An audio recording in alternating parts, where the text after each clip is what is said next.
Welcome વિદ્યાર્થી મિત્રો. આજે ફિઝિક્સનું માર્ચ 2026માં આપણે પેપર હતું ફેબ્રુઆરીમાં. એકંદરે પેપર જે છે એ ખૂબ જ સહેલું હતું. MCQ પણ ખૂબ સહેલા હતા. થિયરી અને જે કાંઈ દાખલાઓ પૂછ્યા હતા એ પણ ઓવરઓલ ખૂબ સહેલા હતા. એટલે આમ કહીએ તો ફિઝિક્સનું પેપર જે છે એ ખૂબ સરળ રહ્યું. એટલે દરેક વિદ્યાર્થી મિત્રોને એક હાશકારો થયો હશે અને આશા રાખું છું કે બધાને પેપર સહેલું જ લાગ્યું હશે. તો આ વિડીયો લેક્ચરની અંદર આપણે જે 1 થી 50 MCQ જે છે એનું વિગતવાર સોલ્યુશન જે છે એ મેળવવાના છીએ. તો ચાલો સમય બગાડ્યા વગર જે છે આપણે વિડીયોની શરૂઆત કરીએ. ખાસ જે છે વિડીયોને લાઈક કરજો અને બીજા વિદ્યાર્થી સુધી આને શેર કરજો વિડીયોને, અને આપણી ચેનલને પણ સબસ્ક્રાઈબ કરવાનું ભૂલતા નહીં. તો ચાલો શરૂ કરીએ આપણે. સૌથી પહેલો પ્રશ્ન જે છે કે એક્સરે પારરક્ત કિરણો અને પારજાંબલી કિરણો માટે તરંગ લંબાઈ જે છે એ અનુક્રમે λ1, λ2 અને λ3 છે. તો તેમના માટે નીચેનામાંથી કયો સંબંધ જે છે એ સાચો છે? બરાબર.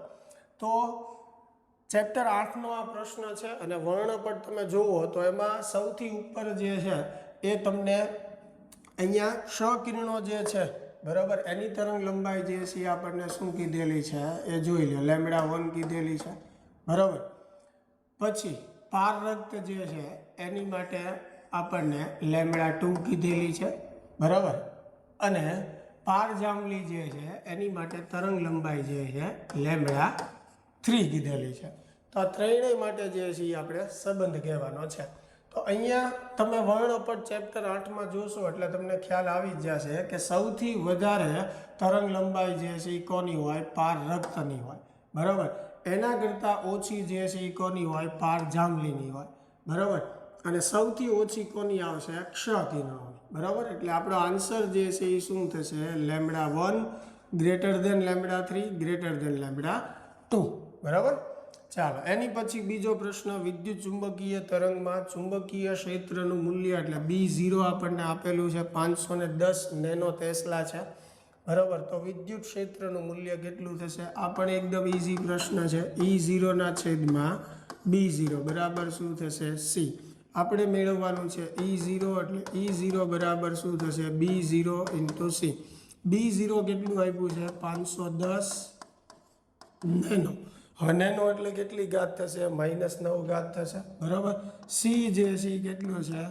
3 × 10⁸ એટલે 510 × 3 તમે કરશો એટલે એ 1530 આવશે અને 10⁻1 ઘાત વધશે એટલે આપણો ફાઇનલ આન્સર જે છે એ કેટલો થશે?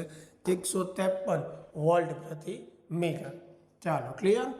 નેક્સ્ટ પ્રશ્ન તરફ આપણે આગળ વધીએ છીએ. માધ્યમ 3નો માધ્યમ 2ની સાપેક્ષે વક્રીભવનાંક જે છે કેટલો થાય? ચાલો તો N32 લખવું હોય તો આપણને ખ્યાલ છે એને આપણે 3 માધ્યમ હોય ત્યારે N31 આપણે લખવું હોય તો કેમ લખી શકીએ? N32 × N21, બરાબર. હવે મારે શું જોતું છે? માધ્યમ 3નો માધ્યમ 2ની સાપેક્ષે વક્રીભવનાંક એટલે કે N32 જોઈએ છે. તો N32 બરાબર શું થશે? N31 / N21, બરાબર. તો આપણો એક ઓપ્શન આ હોવો જોઈએ પણ એમાં જોઈએ બધું ગુણાકારમાં જ આપેલું છે. તો N21 જે છે એને આપણે શું લખી શકીએ? ગુણાકારમાં કરીએ વ્યસ્ત થઈ જશે તો N12 થશે. એટલે આપણો જવાબ જે છે એ શું આવશે? N31 × N12. તો ચારેય ઓપ્શનમાંથી તમે જુઓ તો ચોથો ઓપ્શન જે છે એ આપણને આપેલો છે N31 × N12. એટલે ઓપ્શન 4 જે છે એ આપણો સાચો આન્સર થશે.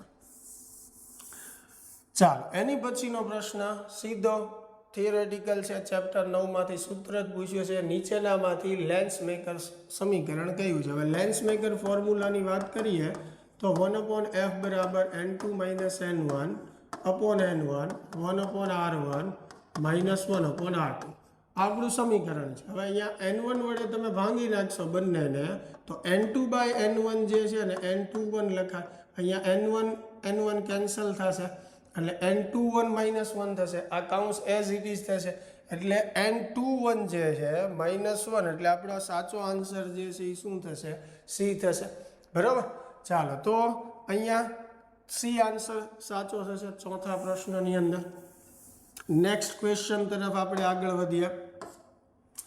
પાંચમો પ્રશ્ન જે છે બરોબર કે જો બે તરંગો વચ્ચે પદ તફાવત જે છે એ 3 લેમ્બડા હોય તો તેને અનુરૂપ જે છે કળા તફાવત જે છે એ કેટલો થાય. ચાલો, કળા તફાવતનું સૂત્ર જે છે એ ફાઈ બરાબર શું થશે, કળા તફાવતનું સૂત્ર તો કે પદ તફાવત એને ગુણ્યા કે. બરાબર, તો પદ તફાવત કેટલો આપેલો છે 3 લેમ્બડા, કે એટલે 2 pi upon lambda, lambda lambda cancel થશે તો 3 દુ 6 એટલે આપણો સાચો આન્સર જે છે એ શું થશે 6 પાઈ થશે. બરાબર, ચાલો એની પછીનો પ્રશ્ન જે છે ઓકે, છઠ્ઠો પ્રશ્ન આપણે જોઈએ. હવે અહીંયા થોડીક પીપીટીમાં રકમમાં ભૂલ છે એટલે મેં અહીંયા લખી રાખી છે કે ભાઈ 10⁴ એંગસ્ટ્રોમ પહોળાઈ ધરાવતી સ્લિટ ઉપર સૂર્યપ્રકાશ આપાત થતો વિચારો તો સ્લિટમાંથી જોવા મળતું પ્રતિબિંબ. હવે એક સ્લિટમાં જ્યારે સૂર્યપ્રકાશ આપાત થાય, હવે સૂર્યપ્રકાશ શ્વેત પ્રકાશ છે, તો જ્યારે એનું સ્લિટમાંથી વિવર્તન થશે ત્યારે પડદા ઉપર શ્વેત પ્રકાશ જે છે એ 7 રંગોમાં જે વિભાજન પામે એટલે કે પડદા ઉપર એ 7 રંગોનું વ્યતિકરણ થશે. બરોબર છે, એટલે પડદા ઉપર આપણને જે ભાત જોવા મળે એમાં શ્વેત પ્રકાશ જે છે એ જુદા જુદા રંગોના વિસ્તારમાં ફેલાઈ જતો જોવા મળે. એટલે આની અંદર આપણો સાચો આન્સર જે છે એ શું આવશે, ડી આવશે કે કેન્દ્રમાંની સફેદ રંગની તેજસ્વી સ્લિટ જુદા જુદા રંગોના વિસ્તારમાં ફેલાઈ જાય છે. ચાલો નેક્સ્ટ ક્વેશ્ચન તરફ આપણે આગળ વધીએ.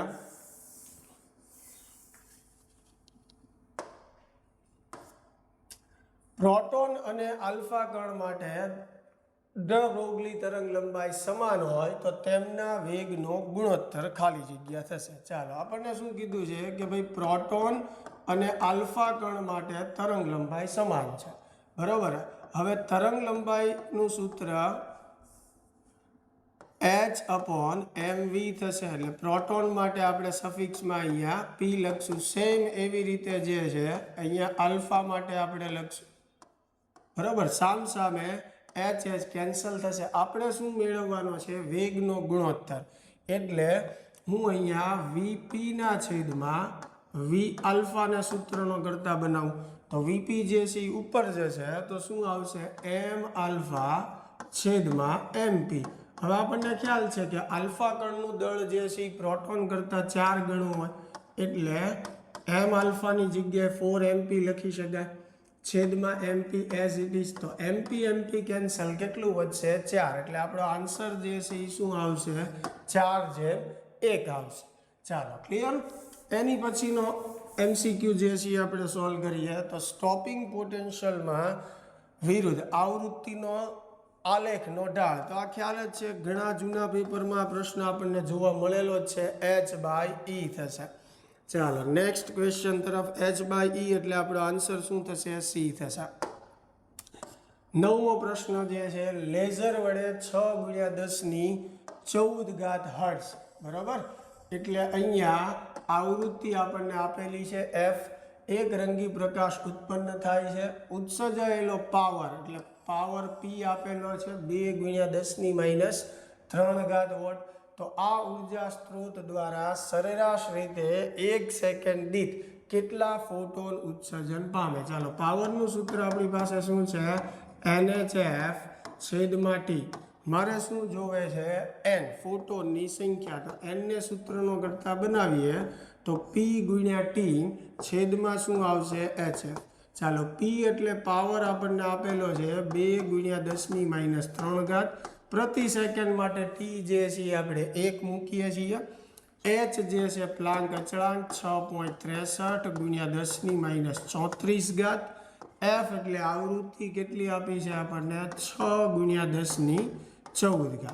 બરાબર, તો આ બધાનું તમે સાદુરૂપ આપી દેશો એટલે ફાઇનલ આન્સર જે છે એ શું આવશે 5×10⁻15. એટલે ઓપ્શન બી જે છે એ આપણો સાચો જવાબ થશે. ચાલો ક્લિયર.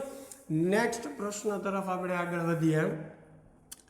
પ્રોટોન, ન્યુટ્રોન, ઇલેક્ટ્રોન અને આલ્ફા કણ સમાન ઉર્જા ધરાવે છે તો તેમની તરંગ લંબાઈઓની સરખામણી ખાલી જગ્યા અનુસાર આપી શકાય. હવે ઉર્જા માટે તરંગ લંબાઈનું સૂત્ર આપણી પાસે આવું છે h/√2mk. હવે ઉર્જા સરખી છે બધા માટે, h તો સરખો જ હોય, તો અહીંયા તરંગ લંબાઈ જે છે એ દળના વર્ગમૂળના વ્યસ્ત પ્રમાણમાં થઈ, બરાબર. તો અહીંયા જેનું દળ સૌથી વધારે હશે એની તરંગ લંબાઈ સૌથી ઓછી હશે. હવે પ્રોટોન અને ન્યુટ્રોન જે છે એનું દળ તો સરખું હોય એટલે એની તરંગ લંબાઈ સરખી આવશે. હવે ઇલેક્ટ્રોન અને આલ્ફા કણની વાત કરીએ આપણે તો સૌથી વધારે દળ આલ્ફા કણનું હોય, તો જેનું દળ સૌથી વધારે છે એની તરંગ લંબાઈ સૌથી ઓછી આવશે, બરાબર. પ્રોટોન અને ન્યુટ્રોનની સરખી આવશે. હવે વાત રહી ઇલેક્ટ્રોનની, તો ઇલેક્ટ્રોનનું દળ સૌથી ઓછું થશે આ બધામાં, બરાબર. તો એની તરંગ લંબાઈ સૌથી વધારે થશે. તો એ પ્રમાણે આપણે જોઈએ એટલે ઓપ્શન સી જે છે એ આપણો સાચો આન્સર થશે.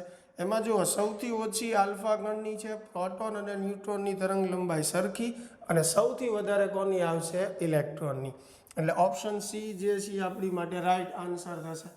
ચાલો નેક્સ્ટ ક્વેશ્ચન તરફ આપણે આગળ વધીએ. એક પ્રયોગમાં photo electric cut off voltage 1.5 volt છે, તો ઉત્સર્જાયેલા ફોટો ઇલેક્ટ્રોનની મહત્તમ ગતિ ઉર્જા. એકદમ ઇઝી ક્વેશ્ચન છે અને ઘણા જૂના પેપરમાં તે જોવા મળેલો છે. કે મેક્સિમમ બરાબર શું થશે EV0, બરાબર. V0 એટલે સ્ટોપિંગ પોટેન્શિયલ આપણને 1.5 આપ્યો છે. ને એમનેમ રાખવું એટલે જવાબ થશે 1.5 ઇલેક્ટ્રોવોલ્ટ. એટલે આપણો આન્સર જે છે એ શું થશે એ થશે, બરાબર. 12મો પ્રશ્ન. થોમ્સનના મોડેલમાં પરમાણુનું પરિમાણ રધરફોર્ડના મોડેલમાં પરમાણુના પરિમાણથી જુદું નથી. આ ટેક્સ્ટ બુકનો બેઠો પ્રશ્ન છે, બરાબર, અને જૂના પેપરમાં જોવા મળેલો છે. એટલે બી ઓપ્શન જે છે આનો રાઈટ આન્સર છે. નેક્સ્ટ પ્રશ્ન તરફ આગળ વધીએ. 13મો. હાઇડ્રોજનના પરમાણુમાં ઇલેક્ટ્રોનની પ્રથમ ઉત્તેજિત અવસ્થા. ચાલો, પ્રથમ ઉત્તેજિત અવસ્થા એટલે n બરાબર કેટલું કહેવાશે 2. તો ઉર્જા મેળવવાની છે, સૂત્ર શું છે આપણી પાસે -13.6/n² ઇલેક્ટ્રોવોલ્ટ. તો પ્રથમ ઉત્તેજિત અવસ્થા માટે n જે છે આપણે 2 મૂકશું, 2નો વર્ગ એટલે 4 આવશે. તો 13.6 ભાગ્યા 4 કરશો એટલે -3.4 ઇલેક્ટ્રોવોલ્ટ જે છે એ જવાબ થશે. એટલે આપણો આન્સર થશે ડી -3.4. 14મો MCQ જે છે કે આલ્ફા પ્રકીર્ણના પ્રયોગથી ખાલી જગ્યા જાણી શકાય. આપણને ખ્યાલ જ છે ગાઈગર અને માસ્ટરે આલ્ફા પ્રકીર્ણનો પ્રયોગ કર્યો હતો, એની સમજૂતી રધરફોર્ડે આપી હતી અને એના આધારે એને પરમાણુનું બંધારણ સમજાવ્યું હતું, બરાબર.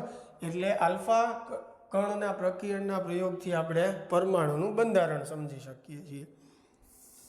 ચાલો નેક્સ્ટ પ્રશ્ન તરફ આપણે આગળ વધીએ. 15મો MCQ. સન્મુખ સંઘાતના કિસ્સામાં પ્રાચલ એટલે બી, બરાબર, જ્યારે બી જે છે એ લઘુત્તમ હોય, હેડ ઓન સંઘાત થાય ત્યારે થીટા જે છે એ કેટલું હોય 180 જેટલું હોય, બરાબર. તો એમાં જવાબ આપણો શું આવશે સી. ચાલો એની પછીનો પ્રશ્ન. HG 80 198 અને AU 79 197 એકબીજાના ખાલી જગ્યા છે. હવે સમજો આમાં એમને ખબર પડી જાય, દાખલા તરીકે આઈસોબાર હોય તો એ સરખા હોય, એ સરખા નથી એટલે આઈસોબાર નથી. આઈસોમર હોય તો ઝેડ અને એ બંને સરખું હોય, એ નથી એટલે આઈસોમર પણ નથી. હવે સમસ્થાનિક હોય, બરોબર છે, તો ઝેડ સરખા હોવા જોઈએ, તો ઝેડ પણ સરખા નથી એટલે સમસ્થાનિક એ નથી. તો એક જ ઓપ્શન હોય દો આઈસોટોન. આઈસોટોન એટલે ન્યુટ્રોનની સંખ્યા જે છે એ કેવી હોય સમાન હોય. તો તમે ગણી જોજો 198માંથી 80 બાદ કરો, 197માંથી 79 એટલે બંનેમાં ન્યુટ્રોનની સંખ્યા સરખી આવશે. એટલે આ એકબીજાના શું કહેવાય આઈસોટોન. એટલે એ આન્સર જે છે એ સાચો છે. 17મો પ્રશ્ન. નીચે આપેલી ન્યુક્લિયર વિખંડન પ્રક્રિયા પૂર્ણ કરો. ચાલો, યુરેનિયમ 92 સાથે એક ન્યુટ્રોન જે છે એ ભળે એટલે અહીંયા જે છે ટોટલ યુરેનિયમ 236 થઈ જશે, બરાબર. ક્રમાંક 92 જ રહેશે, ઉપર થઈ જશે 236. એમાંથી Sb આપણને આપેલું છે, 4 ન્યુટ્રોન છે, તો ખાલી જગ્યામાં શું આવશે એ કહેવાનું છે. હવે આવી પ્રક્રિયાઓમાં આપણને ખ્યાલ છે, બરાબર, કે બંને બાજુ દળાંક અને ક્રમાંક જે છે એ સરખા હોય, બરાબર. તો અહીંયા આ બાજુ ક્રમાંક જે છે એ કેટલો છે 92 છે. તો આ બાજુ 92 થવા માટે દાખલા તરીકે 51 તો મને આનો આપેલો જ છે, તો 92 માંથી હું 51 જે છે એ બાદ કરીએ આપણે, બરાબર છે. તો 2 માંથી 1 જશે, 1 આવશે 9 માંથી, એટલે કેટલું આવશે 41. તો અહીંથી જ ખબર પડી જાય 41 ક્રમાંક ક્યાં આપેલો છે, NB માં આપેલો છે, બરાબર. હવે તમે દળાંક પણ ચેક કરી શકો છો. આ બાજુ દળાંક કેટલો છે 236 છે, તો આ બાજુ આનો 133 છે, બરાબર. NB માં કેટલો છે 99 અને 4 ન્યૂટનનો 4 થશે, બરાબર. તો એ જે છે એ 236 જે છે એ થઈ જશે, 9 ને 4 13 ને 3 રેડી, બરાબર. તો આપણો ફાઇનલ આન્સર આમાં શું થશે, NB 4199. ચાલો ક્લિયર. એની પછીનો પ્રશ્ન જે છે 18મો, ન્યુક્લિયર બંધન ઉર્જા EB એટલે ખાલી જગ્યા. તો ન્યુક્લિયસમાંથી ન્યુક્લિયરને છૂટા કરવા માટે જરૂરી ઉર્જા, પહેલો જ ઓપ્શન છે. ન્યુક્લિયસની જે બંધન ઉર્જા શું બતાવે છે, ન્યુક્લિયસમાંથી પ્રોટોન અને ન્યુટ્રોન એટલે કે ન્યુક્લિયરને છૂટા પાડવા માટેની જરૂરી ઉર્જા દર્શાવે છે, એટલે એ ઓપ્શન આવશે એમાં. 19મો પ્રશ્ન, જો એલ્યુમિનિયમ 1327 અને Zn 3064 ન્યુક્લિયસની ત્રિજ્યાઓ અનુક્રમે R1 ને R2 હોય તો એનો ગુણોત્તર મેળવવાનો છે. ચાલો, તો R1/R2 જે છે, R1 એટલે Al માટે ત્રિજ્યાનું સૂત્ર છે R0, બરાબર, A⁻1/3. હવે એલ્યુમિનિયમ માટે સફિક્સમાં Al લખશું, બરાબર. એવી રીતે R2 એટલે ઝિંક માટે, એની માટે સફિક્સમાં Zn લખશું. R0 cancel. એલ્યુમિનિયમ માટે પરમાણુ દળાંક એ એટલે પરમાણુ દળાંક થશે કેટલો છે 27, બરાબર. ઝિંક માટે કેટલો છે 64. ચાલો ઘનમૂળ કાઢો, 27 નું 3 નીકળશે, 64 નું 4 એટલે 3/4 થશે. તો આપણો આન્સર જે છે એ શું આવશે, B 3/4. નેક્સ્ટ ક્વેશ્ચન જે છે 2 ગ્રામ દ્રવ્યને સમતુલ્ય ઉર્જા E બરાબર શું થાય mc². 2 ગ્રામને આપણે કેજીમાં ફેરવશું, C નો વર્ગ એટલે 9 × 10⁻16, બરાબર. તો 9 દુ 18 થશે, Na × 16 - 3, બરાબર, એટલે 13 થશે. તો 18 × 10⁻13, એટલે આપણો ઓપ્શન જે છે એ કયો આવશે, D આવશે, બરાબર. ક્લિયર. નેક્સ્ટ MCQ તરફ આપણે આગળ વધીએ. 21મો, જ્યારે PN જંક્શનને ફોરવર્ડ બાયસ. હવે આ પ્રશ્નો તો બોર્ડવાળાને ખૂબ જ ગમે છે, મોસ્ટ ઓફ દરેક પેપરમાં તમને જોવા મળે. પોટેન્શિયલ બેરિયરની ઊંચાઈ શું થાય, ઘટાડે છે, એટલે આમાં આપણો જવાબ જે છે એ શું આવશે, C આવશે, બરાબર. એની પછી ડાયોડનો ડાયનેમિક ચલ અવરોધ, બરાબર. ડાયોડનો ડાયનેમિક ચલ અવરોધ, આમાં આપણો જવાબ આવશે ΔV/ΔI. અવરોધ છે એટલે વોલ્ટેજનો ફેરફાર છેદમાં પ્રવાહનો ફેરફાર. ચાલો એની પછી નેક્સ્ટ પ્રશ્નો તરફ આગળ વધીએ. નીચેનામાંથી કયું વિધાન રેક્ટિફાયર પરિપથમાં કેપેસિટર ફિલ્ટર દ્વારા રિપલ ઘટાડવા માટે અસંગત છે, એટલે કે ખોટું કયું છે એ કહેવાનું છે. હવે ટેક્સ્ટબુકમાં આપણને થિયરીમાં આપેલું છે, એને હું સમીકરણ સ્વરૂપે ફેરવું તો જે રિપલ અચળાંક જે છે, બરાબર, એ આવૃત્તિ, લોડ અવરોધ RL અને કેપેસિટન્સ, બરાબર, આના વ્યસ્ત સંબંધમાં થાય. હવે અહીંયા શું કીધું છે કે કેપેસિટર ફિલ્ટર દ્વારા રિપલ ઘટાડવા માટે, એટલે આપણે રિપલ ઘટાડવાનો છે. આ ઘટાડવા માટે આ ત્રણેયમાં આપણે શું કરવું જોઈએ, વધાર. આ સાચું વાક્ય છે, બરાબર છે. તો જુઓ, F વધારીએ તો આ ઘટે, એટલે આ સાચું વાક્ય છે. એવી રીતે RL જે છે એ વધારો તો ઘટશે, કેપેસિટન્સ વધારો તો ઘટશે, એટલે આ ત્રણેય સાચા વાક્ય છે. આપણે અસંગત ખોટું કયું છે એ કહેવાનું છે. એટલે ઓપ્શન A જે છે આપણો સાચો આન્સર છે કે ઇનપુટ આવૃત્તિને ઘટાડવી જોઈએ, બરાબર. એટલે આમાં જવાબ આવશે A. ચાલો એની પછી અર્ધ તરંગ રેક્ટિફાયરમાં ઇનપુટ આવૃત્તિ 60 હોય તો આઉટપુટ કેટલી થશે, 60 જ થશે. બરાબર, જેટલી ઇનપુટ હોય એટલી જ આઉટપુટ રહે અર્ધ તરંગમાં, એટલે આપણો જવાબ જે છે સી આવશે 60 હર્ટ્ઝ. 25મો પ્રશ્ન, બાયસિંગ કર્યા વગરના પીએન જંક્શનમાં હોલ પી વિસ્તારમાંથી એન વિસ્તારમાં વિસ્તરણ પામે છે, કારણ કે પી વિસ્તારમાં હોલની સંખ્યા ઘનતા એન વિસ્તાર કરતાં વધુ હોય છે. ટેક્સ્ટ બુકનો બેઠો જ પ્રશ્ન છે. રેખીય વિદ્યુતભાર ઘનતાનો એકમ લેમડા બરાબર જે છે શું થશે? લેમડા બરાબર સૂત્ર છે ક્યુ બાય એલ. ક્યુનો એકમ કુલમ, બરાબર, એલનો એકમ મીટર, એટલે કુલમ પ્રતિ મીટર, એટલે બી ઓપ્શન જે છે એ આપણો સાચો જવાબ થશે. બરાબર, ચાલો એની પછીના નેક્સ્ટ ક્વેશ્ચન તરફ 27મો. એક પદાર્થમાંથી બીજા પદાર્થમાં દર સેકન્ડે એટલે કે 1 સેકન્ડમાં 10⁻10 ઇલેક્ટ્રોન જતા હોય તો બીજા પદાર્થ પર કુલ 1 કુલમ વિદ્યુતભાર થવા માટે કેટલો સમય લાગે? ચાલો સૌથી પહેલાં તો આપણે એ ગોતી લઈએ કે 1 કુલમ વિદ્યુતભાર માટે ઇલેક્ટ્રોનની સંખ્યા કેટલી થાય. બરાબર, તો n બરાબર ક્યુ બાય ઈ.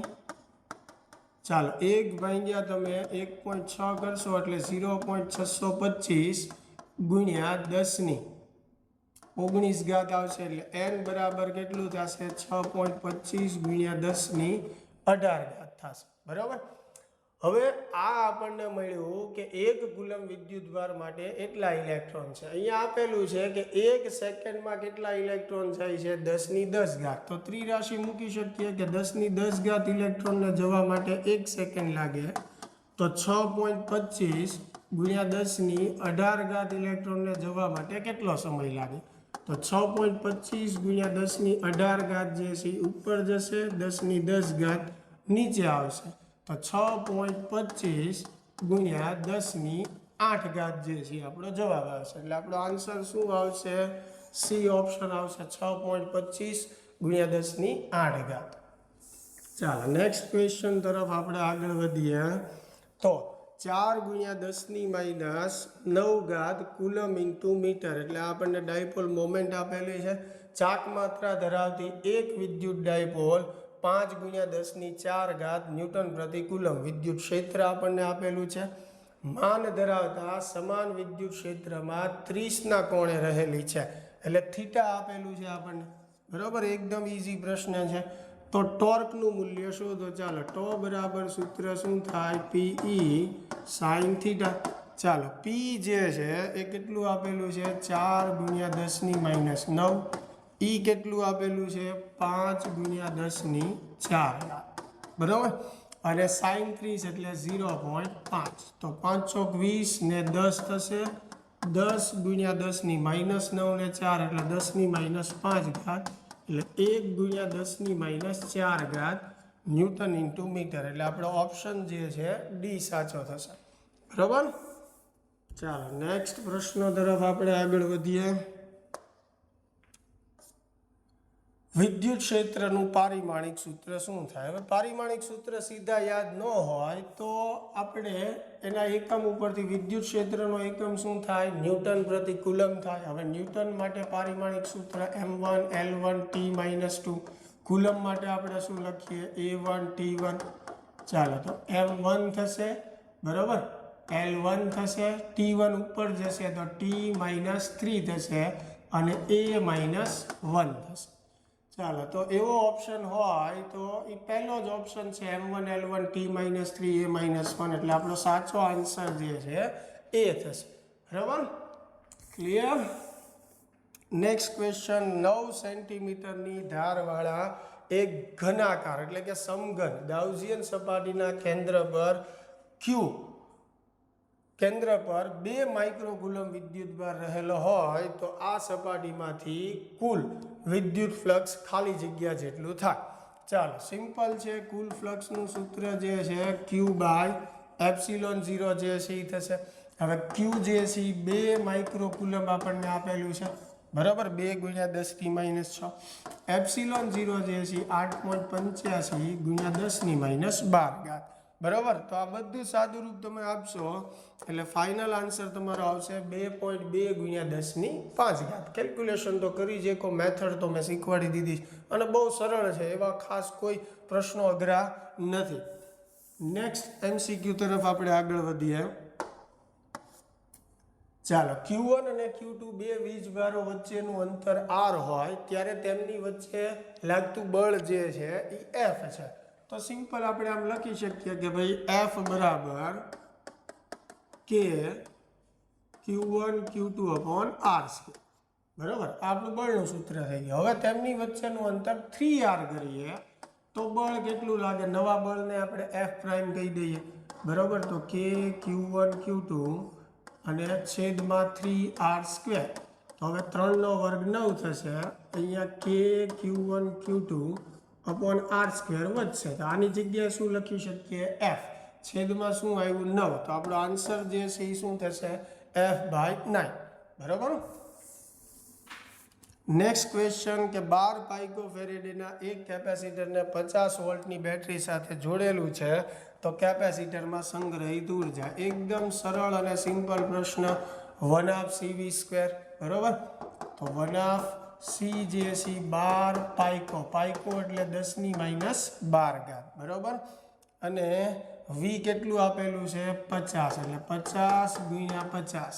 બરાબર, તો 2 × 6 = 12 ને 2500 ગુણ્યા 6 એટલે આપણો ફાઇનલ આન્સર જે છે 1.5 ગુણ્યા 10⁻8. કેમ કે 15,000 ગુણ્યા 10⁻12 થશે એને ફેરવું એટલે 1.5 ગુણ્યા 10⁻8. બી ઓપ્શન થશે.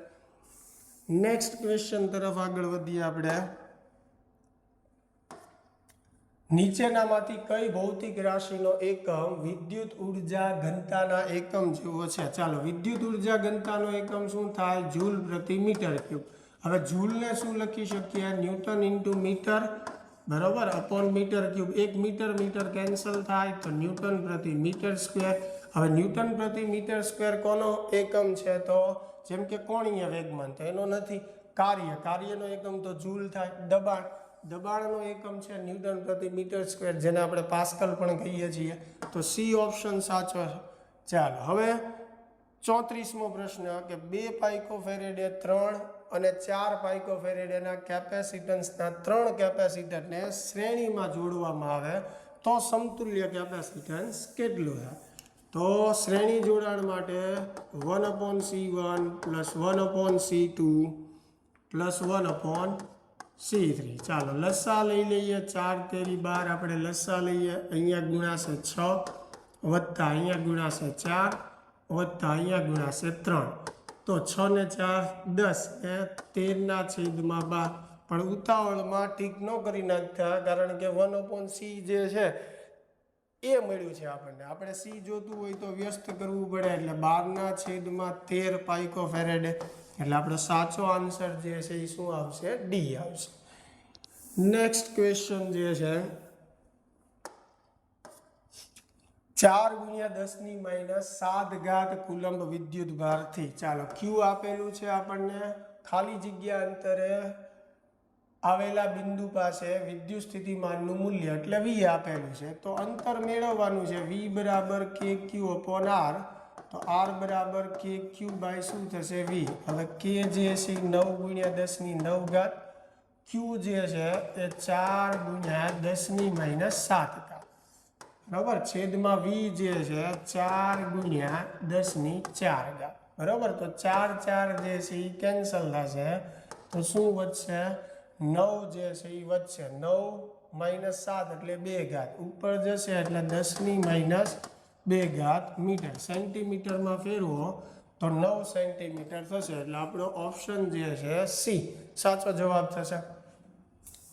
એની પછીનો ક્વેશ્ચન જે છે કે જેનો કુલ સરવાળો 0 નથી તેવા વિદ્યુતભારોના સમૂહથી. હવે અહીંયા સમૂહ આપણને કીધો છે એટલા માટે, જો બિંદુવત વિદ્યુતભાર હોય અને આપણને દૂરના કેસમાં પૂછ્યું હોય સમાંતર વિદ્યુત ક્ષેત્ર, તો સમસ્થિતિમાન પૃષ્ઠનો આકાર જે છે કેવો આવે? સમતલ આવે. પણ અહીંયા સમૂહના લીધે કીધો છે તો અહીંયા જવાબ જે છે આપણો શું આવશે?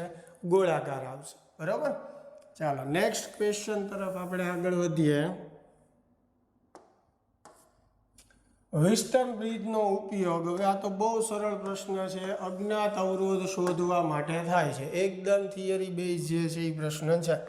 ચાલો એની પછીનો પ્રશ્ન, ધાતુઓ ખાલી જગ્યા ક્રમની અવરોધકતા ધરાવે છે. તો એમાં પણ એ જ ઓપ્શન આવશે, ચેપ્ટર 3માં લખેલું છે 10⁻8 ઓમથી 10⁻6 ઓમ ઇન્ટુ મીટર. બરાબર, તો એ ઓપ્શન આવશે આમાં. ચાલો એની પછીનો પ્રશ્ન, કારની એક સંગ્રાહક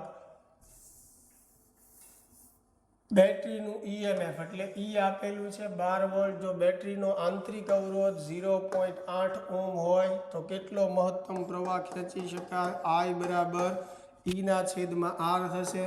ઈ જે છે એ 12 છે, R કેટલું છે 0.8, તો આને આમ લખી શકીએ 12×10⁸. બરાબર, તો 120/8 એટલે 15. બરાબર, તો ચોથો ઓપ્શન આપણો સાચો થશે.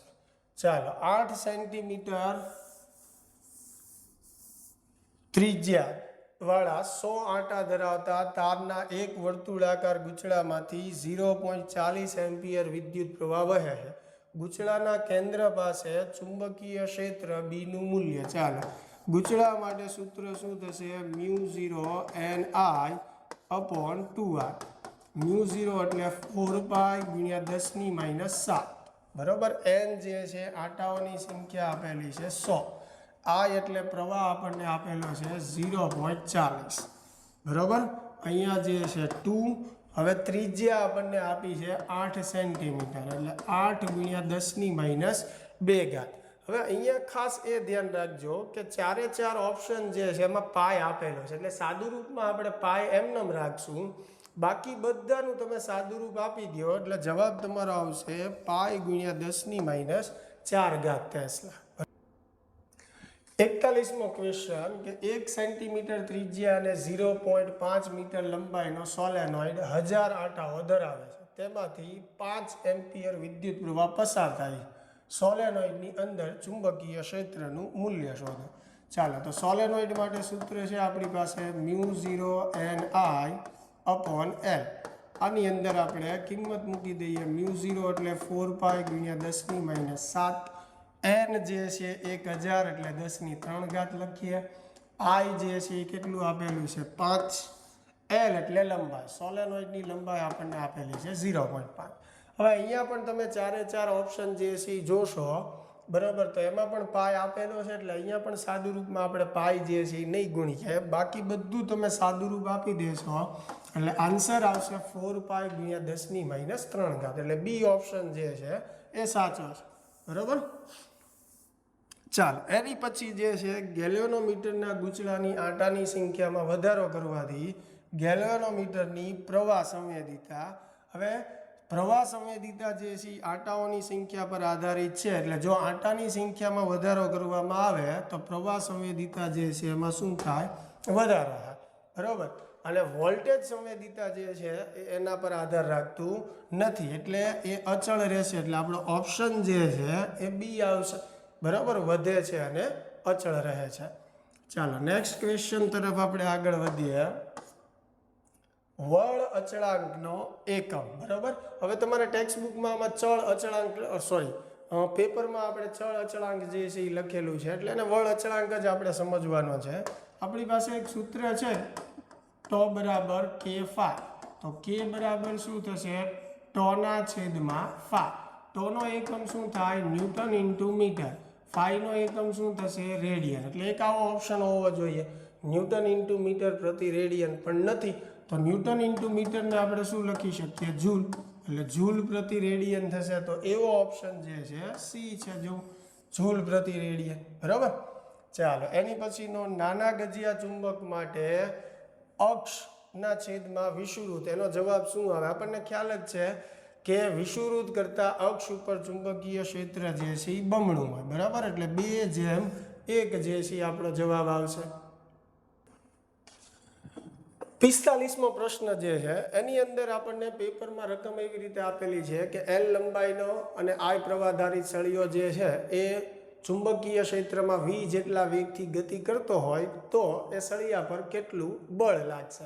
હવે એ રકમ જે છે એ થોડીક અહીંયા મેં ટૂંકાવીને લખેલી છે, પણ સિમ્પલ વાત છે કે જ્યારે ચુંબકીય ક્ષેત્રની અંદર વી વેગથી કોઈ વિદ્યુતભાર ગતિ કરતો હોય તો એના પર લાગતું બળ જે છે F બરાબર કેટલું થાય, QV ક્રોસ B જેટલું થાય. હવે જો એમાં વિદ્યુત ક્ષેત્રની પણ હાજરી હોય તો વિદ્યુત બળ અને ચુંબકીય બળ બંનેનો આપણે સરવાળો કરવો પડે.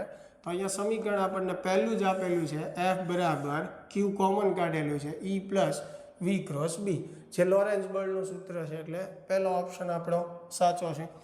46મો જે છે વિદ્યુત ચુંબકીય પ્રેરણમાં વિદ્યુત ચાલક બળની દિશા ખાલી જગ્યાથી. વિદ્યુત ચાલક બળ એટલે EMF, અને EMFની દિશા આપણે કોના નિયમનો મદદથી નક્કી કરીએ છીએ, લેન્ઝના નિયમની મદદથી નક્કી કરીએ છીએ.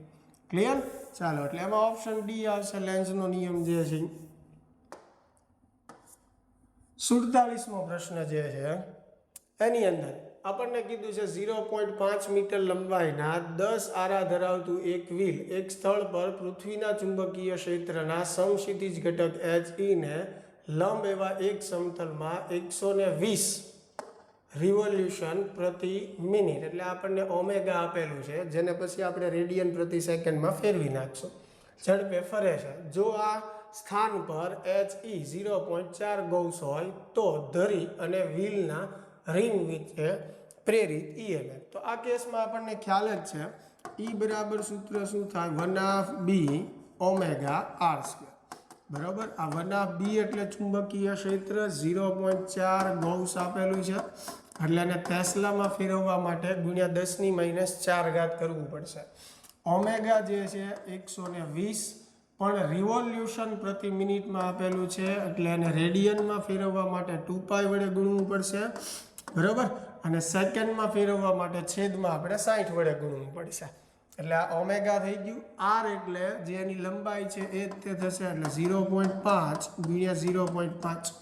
બરાબર, આ બધાનું તમે સાદુરૂપ આપી દેશો એટલે ફાઇનલ આન્સર આપણો 6.28 ગુણ્યા 10⁻⁵ વોલ્ટ આવશે. એની પછીનો પ્રશ્ન, એસી જનરેટર એ યાંત્રિક ઉર્જાનું વિદ્યુત ઉર્જામાં રૂપાંતરણ કરે છે. બરાબર, ઓપ્શન ડી જે છે એ આપણો સાચો જવાબ છે. ચાલો નેક્સ્ટ ક્વેશ્ચન તરફ આગળ વધીએ. એસી પરિપથમાં વિદ્યુત પ્રવાહ જે છે I બરાબર 100 cos 200t પ્લસ 45 એ હોય તો એમ્પિયર હોય તો IRMS જે છે એ મેળવો. ચાલો, IRMS જે છે એનું સૂત્ર શું થાય, Im/√2. બરાબર, આ સમીકરણમાં આ વેલ્યુ શેની છે, Im કેટલું છે 100 છેદમાં √2. હવે 100 ને આપણે લખી શકીએ 50 ગુણ્યા 2. બરાબર, હવે અહીંયા 2 જે છે તમે સમજી શકો કે એને √2 ગુણ્યા √2 લખી શકાય. નીચે √2 તો √2 કેન્સલ થશે, એટલે આપણો આન્સર જે છે એ 50 √2, એટલે બી ઓપ્શન જે છે આપણો સાચો થશે.